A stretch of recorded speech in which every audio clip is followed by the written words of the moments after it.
Hello everyone. तो आज से हमारा स्टार्ट होने जा रहा है पार्ट 1 ऑफ हमारा पॉलिटी सीरीज। ठीक है, तो चलिए स्टार्ट करते हैं आज हमारा पार्ट 1। और पार्ट 1 का हमारा नाम है यूनियन एंड इट्स टेरिटरी।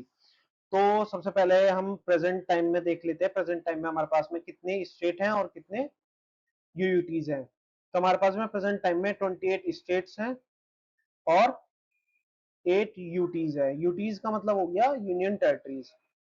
ठीक है, चलिए स्टार्ट करते हैं। और हाँ, हमारे पार्ट 1 के अंदर आर्टिकल 1 से लेकर आर्टिकल 4 तक ही है पार्ट। ठीक है, तो सबसे पहला हम आ जाते हैं आर्टिकल 1 पर। आर्टिकल 1 का नेम है union and territory of union. तो अगर आप इसका नाम भी याद रखेंगे तब भी आपको ये रिमेम्बराइज हो जाएगा पूरी अच्छी तरह से। तो चलिए, India that is Bharat shall be a union of state, मतलब कि भारत अर्थात इंडिया ये राज्यों का संघ होगा। ठीक है, यूनियन वर्सेस फेडरेशन होगा, मतलब कि फेडरेशन नहीं है। फेडरेशन का मतलब होता है जो किसी भी जैसे दो स्टेट हैं और उन्होंने आपस में समझौता कर लिया तो वो फेडरेशन होगा। लेकिन एक यूनियन होता है। यूनियन में क्या होता है, जैसे हमारा इंडिया है, हर एक स्टेट है और वो किसके अंडर आता है, यूनियन के अंडर आता है। मतलब कि पूरा एक संघ है, भारत एक पूरा संघ है। ठीक है, अब और क्या होता है, अब इसके अंदर no state has the right to secede from the union, किसी भी राज्य को संघ से अलग होने का अधिकार नहीं है। अब ये अधिकार क्यों नहीं है, क्योंकि हमारा इंडिया जो है वो कनाडा बेस्ड मॉडल पे है। कनाडा मॉडल बेस्ड है, कनाडा। ठीक है, अब कनाडा में होता क्या है कि कनाडा के अंदर किसी भी राज्य को यूनियन से अलग होने का अधिकार है नहीं है। ठीक है, तो इसी तरह से हमारे इंडिया के पास में भी किसी भी राज्य को इंडिया से या यूनियन से पूरा अलग होने का अधिकार नहीं है। अब वर्तमान में हमें पता है कितने हैं। अब हमारे पास में पहले कितने थे, पहले हमारे पास में 14 राज्य और 6 केंद्र शासित प्रदेश थे। कब, 1956 के अंदर। अब 1956 का ही नाम क्यों लिया मैंने, 1956 का नाम इसलिए लिया है मैंने क्योंकि यहाँ पे आया था राज्य पुनर्गठन अधिनियम एक्ट। ठीक है, इस एक्ट के तहत हम 1956 में ये एक्ट आया था और इसके तहत हमारे पास में उस टाइम पर 14 स्टेट्स और सिर्फ 6 यूटीज ही पास हुई थी, या उस टाइम पर हमारे पास में थी, हम ऐसा बोल सकते हैं। ठीक है, अब हुआ क्या था, किसकी सिफारिश पे आया था। और हाँ, एक चीज और, 1953 के अंदर क्या हुआ, हमारे पास में एक फजल अली लोग थे, फजल अली जी थे, जिनकी अध्यक्षता में, जो कि क्या थे, प्रेसिडेंट किसके, राज्य पुनर्गठन अधिनियम, प्रेसिडेंट। ठीक है, ये प्रेसिडेंट थे और इनकी अध्यक्षता में बनता है हमारा राज्य पुनर्गठन अधिनियम। चलिए, अब ये तो हो गया हमारा आर्टिकल नंबर 1, जो कि पूरी तरह से हमने समझ लिया अच्छी तरह से, मतलब कहाँ से आयोग बना, कैसे हुआ और किस एक्ट के तहत हमें सब चीजें मिली। अब हम चलते हैं आर्टिकल नंबर 2 पे, एडमिशन ऑफ न्यू स्टेट, मतलब कि नए राज्यों का प्रवेश या स्थापना। अब एम्पावर्स पार्लियामेंट टू एडमिट और एस्टेब्लिश न्यू स्टेट, की संसद को विधि द्वारा नए राज्यों को शामिल करने का अधिकार है। संसद को मतलब कि पार्लियामेंट को। Applies to territories that were not previously part of India, यह उन क्षेत्रों पर लागू होता है जो पहले भारत का हिस्सा नहीं थे। ठीक है, मतलब कि पहले भारत का हिस्सा नहीं थे बट अब हमें बनाना है भारत का हिस्सा। जैसे कि एक एग्जांपल लिखा हुआ है मैंने, admission of Sikkim into India in 1975। 1975 में सिक्किम लिया गया था। अब सिक्किम किस किस किस उससे लिया गया था, 35th और 36th कॉन्स्टिट्यूशनल अमेंडमेंट एक्ट करे गए थे पहले। ठीक है, जिसके अंदर क्या होता है, 35 से तो सिक्किम को हम एक पूर्ण राज्य नहीं माना जाता, आधा राज्य माना जाता है, मतलब कि सेमी।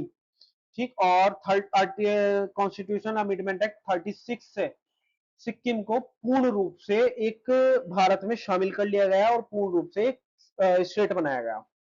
इसी तरह से दो एग्जांपल हो रहे हैं, जैसे 1961 के अंदर, अरे यार ये क्लियर नहीं लिखा जा रहा, उल्टा लिखा जा रहा। 1961 1961 के अंदर क्या हुआ था हमारे पास में, पुर्तगाल पुर्तगाल से हमने किसको लिया था, पुर्तगाल से किसको लिया था, गोवा को, गोवा को पुर्तगाल से लिया था। और इसी तरह से 1954 में पौंडीचेरी को किससे लिया था हमने, फ्रांस से, 54 में। ठीक है, पौंडीचेरी फ्रॉम फ्रांस, कहां से लिया था, फ्रांस से।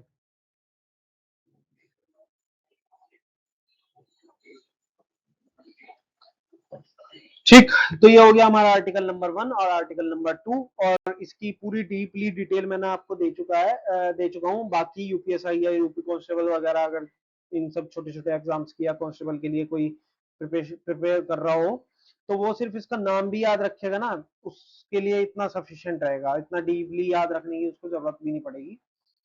अब चलते हैं आर्टिकल नंबर 3 और आर्टिकल नंबर 4। आर्टिकल नंबर 3 में क्या होता है हमारा, रीऑर्गेनाइजेशन ऑफ स्टेट, मतलब कि राज्यों का पुनर्गठन।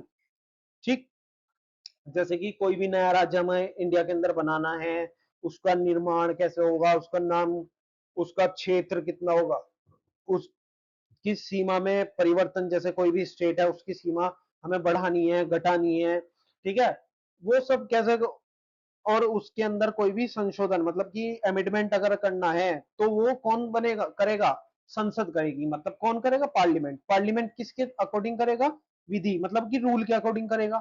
ठीक है, और ये जो परिवर्तन होगा या ये जो भी ऑर्गेनाइजेशन होगी, ये एक साधारण बहुमत से होगी, मतलब कि सिंपल वोटिंग, सिंपल वोटिंग, इसमें कोई स्पेशल वोटिंग नहीं होगी, सिंपल वोटिंग,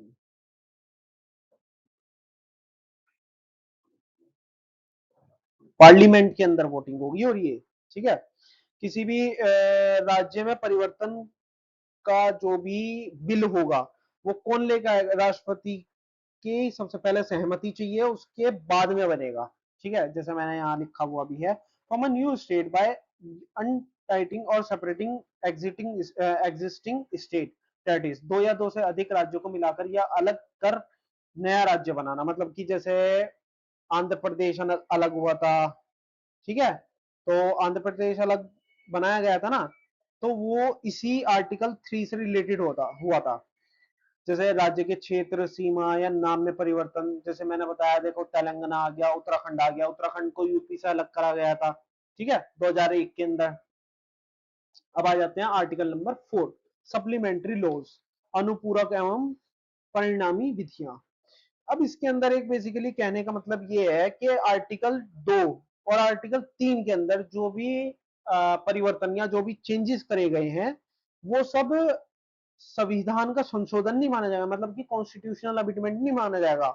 ठीक है, वो सिर्फ एक चेंजेस हैं जो कि हमारे स्टेट्स के अंदर हुए हैं। जैसे मैंने यहाँ पे लिखे, laws made under article 2 and 3 are not deemed as constitutional amendment under act 368। ठीक, पास विया सिंपल मेजोरिटी इन पार्लियामेंट, जैसे मैंने अभी बताया ना, सिंपल मेजोरिटी या सिंपल वोट से भी याद रख सकते हैं हम इस चीज को। तो ये हमारे 4 आर्टिकल थे जो हमने मोटे मोटे एक तरह से याद कर लिए हैं। और अब हम चलते हैं थोड़ा सा आगे मिसलिनियस इसके अंदर। जैसे ये पिछली वीडियो में भी मैंने आपको बताया था, हिस्टोरिकल बैकग्राउंड क्या है कॉन्स्टिट्यूशन का। 2 साल 11 महीने 18 दिन लगे इसको बनने में। पहली मीटिंग कब हुई, 9 दिसंबर 1946 को, और इसके अंदर 26 नवंबर 1949 को अडॉप्ट करा गया कॉन्स्टिट्यूशनल असेंबली के अंदर। 26 जनवरी 1950 को पूरी तरह से उसके अंदर फुल इफेक्ट के अंदर आ गया। यहाँ पर मैंने कितने आर्टिकल्स बताए थे वो सबको याद होने चाहिए, ठीक है, वो लास्ट वीडियो में आप देख लीजिएगा, वो मैंने लिखे हुए हैं, ये याद होनी चाहिए। ठीक। अब ये भी मेन चीज है कि लॉन्गेस्ट रिटन कॉन्स्टिट्यूशन कहाँ का है, हमारे इंडिया का है, जो कि एक मोस्ट डिटेल लीगल फ्रेमवर्क है, दुनिया का विश्व का सबसे विशाल लिखित संविधान है हमारा इंडिया का। अब core principles of part one, मूल सिद्धांत क्या है पार्ट वन के, जैसे कि ये अविनाशी संघ है, मतलब कि इनडिस्ट्रक्टेबल यूनियन है। इनडिस्ट्रक्टेबल का मतलब हो गया विनाशी राज्यों का अविनाशी संघ है, मतलब कि जैसे मैंने अभी आपको बताया यूनियन कनाडा बेस मॉडल पे है, तो ये डिस्ट्रीब्यूट नहीं होंगे, ये एक यूनियन सारे स्टेट्स को मिलकर बना है। ठीक है। अब आ जाते हैं पार्लियामेंट्स पावर, संसद का एक अधिकार। Parliament hold supreme authority regarding state boundaries alteration, state legislative legislature view are non binding, मतलब कि सीमा परिवर्तन करने का संसद का निर्णय अंतिम है, मतलब राज्य से वो राय जरूर लेगी, पर पार्लियामेंट की अपनी खुद की मर्जी है कि वो उनकी राय माने या ना माने, राय लेगी जरूर, पर मानना ना मानना जरूर वो जरूरी नहीं है। जैसे हम लोग भी अपने घर में अपनी बात रखते हैं और नहीं सुनी जाती कई बार, ठीक है, अपनी चलाई जाती है घर वालों के थ्रू, तो वो भी एक चीज है। अब आ जाते हैं टेरिटरी कैटेगरीज। तीन तरह की कैटेगरीज होती है हमारे टेरिटरी की, जैसे कि पहला कैटेगरी है हमारे टेरिटरीज ऑफ स्टेट, जो कि नॉर्मल स्टेट सबको पता है, जैसे उत्तर प्रदेश हो गया, उत्तराखंड हो गया, हरियाणा हो गया, पंजाब हो गया। ठीक। और यूटीज, यूटीज जैसे दिल्ली हो गया हमारा, चंडीगढ़ हो गया, दामन एंड दीव हो गया, दादरा एंड नगर नगर हवेली हो गया, जम्मू एंड कश्मीर हो गया, लेह लद्दाख हो गया। ठीक है। ये सब, ये तो हमें पता है। अब मैं आपको एक तीसरी तीसरी टेरिटरी के बारे में और बताने जा रहा हूं, जो कि होती है एक्वायर्ड टेरिटरीज। अब आप लोग कमेंट करके मुझे बताइएगा कि इंडिया के पास कितनी एक्वायर्ड टेरिटरीज हैं। बाकी अभी फिलहाल मैं आपको बता दे रहा हूं कि एक्वायर्ड टेरिटरीज होती क्या है। एक्वायर्ड टेरिटरीज होती हैं जो कि कब्जा रखी हो, जैसे चाइना ने अरुणाचल प्रदेश के अंदर थोड़ा सा हमारा पार्ट कब्जा रखा है, तो वो एक एक्वायर्ड टेरिटरी के रीजन में उनके उसमें माना जाएगा, ना कि हमारे में। जब अगर हम किसी राज्य की या किसी देश की किसी भी उसको टेरिटरी को हम वहां पे एक्वायर कर लेते हैं, मतलब कि अपने कब्जे में ले लेते हैं, तो उसको बोलते हैं हम एक्वायर्ड टेरिटरीज। अब आप लोग बताइएगा मुझे कमेंट सेक्शन में कि एक्वायर्ड टेरिटरीज कितनी है हमारे इंडिया के पास। ठीक है। रीऑर्गेनाइजेशन पावर, पुनर्गठन शक्ति। पार्लियामेंट्री प्रोसेस, संसद की विशेष प्रक्रिया। ठीक है। अनुच्छेद 3 का विधेयक केवल राष्ट्रपति की पूर्व सिफारिश पर ही पेश हो सकता है, जैसे कि मैंने अभी आपको पिछले आर्टिकल जब पढ़ा रहा था, मैं अभी जब मैंने आपको बताया कि आर्टिकल 3 के अंदर के बिना राष्ट्रपति की पूर्व सहमति के कोई भी वो पास नहीं होगा। किस चीज के लिए, किसी भी सीमा का चेंज करना है, किसी भी क्षेत्र का नाम चेंज करना है, किसी भी उसका रीजन बदलना है, इस तरह से। The bill is referred to the concern state legislature but parliament is not bounded by their views, मतलब कि राज्य विधानमंडल की राय ले सकती है, परंतु संसद बिना राज्य की सहमति भी नया राज्य बना सकती है, जैसे मैंने अभी आपको बताया लास्ट लास्ट पॉइंट में या लास्ट स्लाइड में, कि राय जरूर लेगी पर बनाएगी अपनी मर्जी से ही, माने ना माने वो उसकी मर्जी है, अपनी सहमति से भी बना सकती है। ये भी जरूरी नहीं है कि भाई राय ले नहीं है, ले नहीं है। ठीक है, तो वो अपनी सहमति से भी बना सकती है। अब आ जाते हैं ओरिजिनल कॉन्स्टिट्यूशनल मैट्रिक्स, मूल आंकड़े। मूल आंकड़ों में क्या है, मूल आंकड़े हमारे कितने थे, 395 ओरिजिनल आर्टिकल्स थे। और कॉन्स्टिट्यूशनल फ्रेमवर्क, ये चीज मैं आपको वैसे पहले भी बता चुका हूं, पर एक बार फिर भी रिवीजन के लिए हम पिछली वीडियो का भी थोड़ा सा पार्ट लेके चलेंगे जो हमें इंपोर्टेंट लगेगा, और उसको रिवीजन करते हुए चलेंगे। जैसे कि नेक्स्ट जब आएगा, नेक्स्ट जब वीडियो आएगी, तो उसमें मैं आपसे पूछूंगा कि आर्टिकल 1 2 3 4 के अंदर क्या क्या मैंने पढ़ाया था, क्या चीज जरूरी है, कौन सा एक्ट था, कौन सी ईयर में आया था। तो इस चीज से क्या होगा, हमें याद भी होते हुए चलेगा साथ के साथ, और हमारा बहुत अच्छी तरह से ये चीजें चलती रहेंगी। जैसे ओरिजिनली 22 पार्ट थे, ठीक है, और जिसके अंदर मैंने आपको बताया फर्स्ट पार्ट किससे डील कर रहा है, यूनियन एंड टेरिटरीज से। ठीक है। 8 शेड्यूल्स जो कि अब है प्रेजेंट टाइम में, पर उस टाइम पे कितनी थी, 6, नहीं नहीं 8 उस टाइम पे थी, सॉरी 8 शेड्यूल्स, और वो मैं यूनियन टेरिटरीज बताने लगा था। Originally 8 schedules expand to 12 today, मतलब कि अब 12 अनुसूची हो चुकी हैं। और सॉरी अनुसूची वाला भी लाना है मेरे को, ठीक है वो मैं अगली वीडियो अनुसूची के ऊपर लाऊंगा। प्रेजेंट स्टेटस 700 470 प्लस आर्टिकल्स हैं, जो कि सब आर्टिकल्स बने हुए हैं थ्रू नंबरिंग एंड्स एट 395। वर्तमान में हमारे पास में कितने अनुच्छेद है, कितने आर्टिकल्स हैं, 470।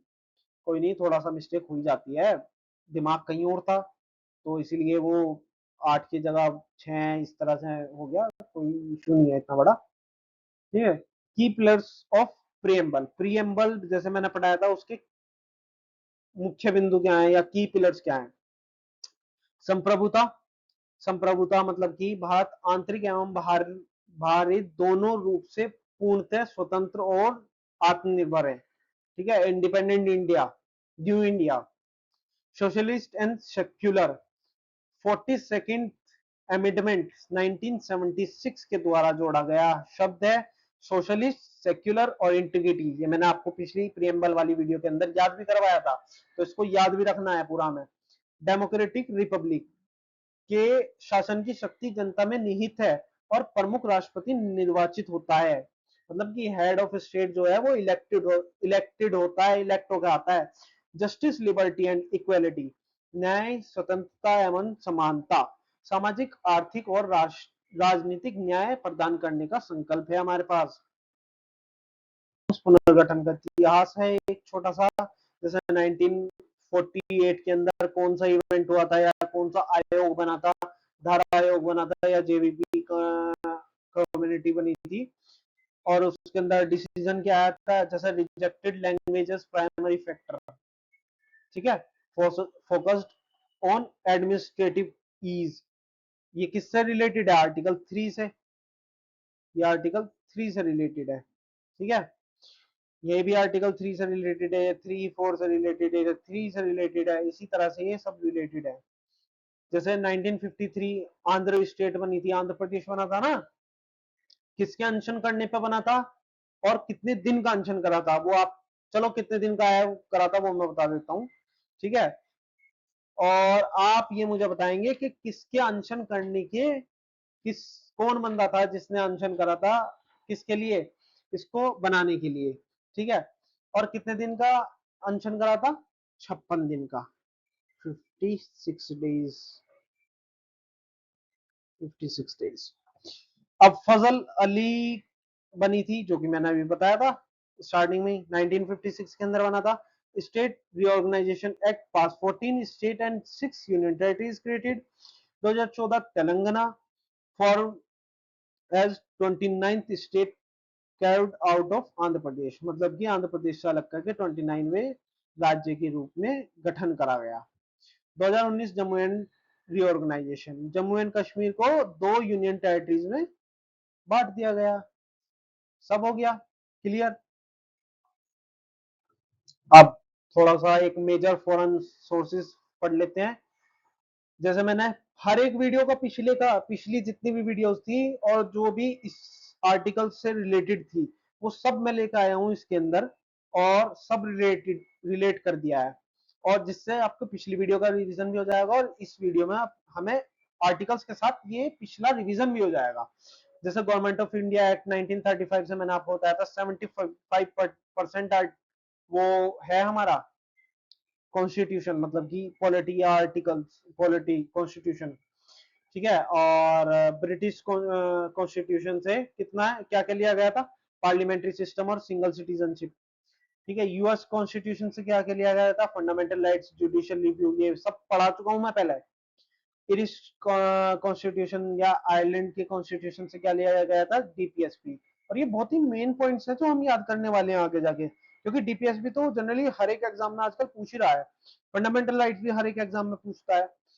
सिंगल, हमारा इंडिया कौन सी सिटीजनशिप रखता है, सिंगल सिटीजनशिप है हमें, ये हम नेक्स्ट में पढ़ेंगे, तो हमें ये भी याद रखना जरूरी है। ठीक है, अब इंडियन कॉन्स्टिट्यूशन जो है वो वर्ल्ड के सर्वश्रेष्ठ सिद्धांतों का मिश्रण है। ठीक है, और इसी के साथ हमारी ये वीडियो आज खत्म होती है। Thank you so much. और आपको वीडियो कैसी लगी आप मुझे कमेंट सेक्शन में जरूर बताइएगा, लाइक कीजिएगा, शेयर कीजिएगा और चैनल को सब्सक्राइब जरूर करें, जिससे कि आपको आगे इसी तरह का अच्छे से अच्छा कंटेंट मिलता रहे। थैंक यू सो मच और चलिए मिलते हैं आप कल। जय हिंद।